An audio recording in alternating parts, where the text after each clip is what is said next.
क्या सच में मौत के बाद सब खत्म हो जाता है या फिर आत्मा एक नई यात्रा शुरू करती है? क्या आपने कभी सोचा है कि मृत्यु के बाद आत्मा 13 दिन तक भटकती क्यों है? और सबसे बड़ा सवाल, आत्मा को नया जन्म कब मिलता है?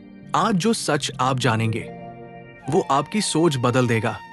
नमस्कार, आप देख रहे हैं धर्मपाथ, जहां हम आपको बताते हैं जीवन और मृत्यु से जुड़े ऐसे सत्य जो हर किसी को जानना चाहिए।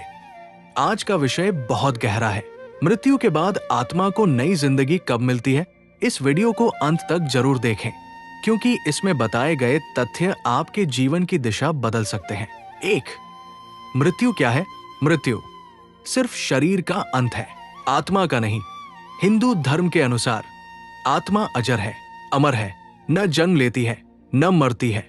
भगवत गीता में भगवान श्री कृष्ण कहते हैं, नैन छिंदन्ति शस्त्राणि नैन दहति पावक।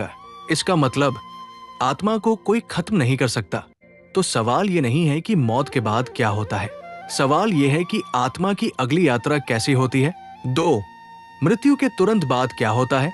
जब किसी व्यक्ति की मृत्यु होती है तो आत्मा तुरंत शरीर को छोड़ देती है, लेकिन वो तुरंत नया जन्म नहीं लेती। लोक मान्यता के अनुसार आत्मा 12 दिनों तक भटकती है। इस दौरान उसे अपने परिवार से मोह रहता है, वो अपने घर के आसपास ही रहती है। उसे समझ नहीं आता कि अब क्या करना है, इसलिए हमारे धर्म में 12 दिन तक कर्मकांड किए जाते हैं। 3. 12 दिन का महत्व। ये 12 दिन बहुत महत्वपूर्ण होते हैं। इस दौरान तर्पण किया जाता है, पिंडदान किया जाता है, श्राद्ध किया जाता है। क्यों? क्योंकि ये सब आत्मा को शांति देने के लिए होता है।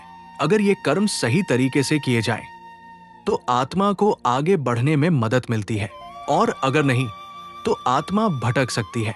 4. आत्मा का निर्णय कैसे होता है? अब सबसे बड़ा सवाल, आत्मा को अगला जन्म कब और कैसे मिलता है? ये पूरी तरह निर्भर करता है आपके कर्मों पर। भगवान यमराज और चित्रगुप्त आपके हर कर्म का हिसाब रखते हैं।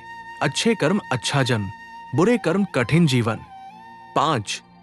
पुनर्जन्म कब मिलता है? ये एक निश्चित समय नहीं है। कुछ आत्माओं को जल्दी जन्म मिल जाता है, कुछ को समय लगता है। क्यों?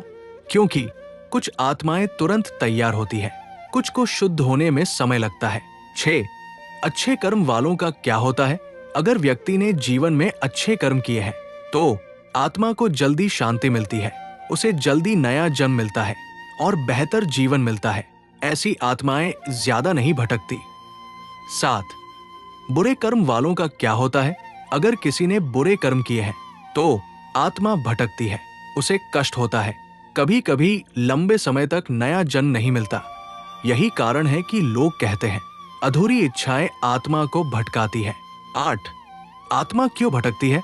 कुछ मुख्य कारण, अधूरी इच्छाएं, ज्यादा मोह, गलत कर्म, अचानक मृत्यु। ऐसी स्थिति में आत्मा तुरंत आगे नहीं बढ़ पाती। 9. क्या हर आत्मा को जन्म मिलता है? हाँ, हर आत्मा को अंततः नया जन्म मिलता है, लेकिन समय अलग अलग होता है। कुछ दिन, कुछ महीने, कभी कभी सालों बाद। 10. असली सच, डीप रियलिटी। सच ये है, जीवन एक चक्र है, जन्म जीवन मृत्यु पुनर्जन्म, और ये चक्र चलता रहता है। 11. हमें क्या सीख मिलती है इस पूरी बात से? सबसे बड़ी सीख, अच्छे कर्म करो, किसी का दिल मत दुखाओ, सच्चे रास्ते पर चलो, क्योंकि जो आज करोगे वही कल बनकर लौटेगा। सोचिए, अगर आज ही आपका अंतिम दिन हो तो क्या आप अपने कर्मों से संतुष्ट हैं? क्या आपने ऐसा जीवन जिया है जिससे आपकी आत्मा को शांति मिले? अगर आप भी धर्म के रास्ते पर चलना चाहते हैं तो धर्मपाथ को फॉलो करें, क्योंकि सही रास्ता ही जीवन को सही मंजिल देता है। जय श्री राम।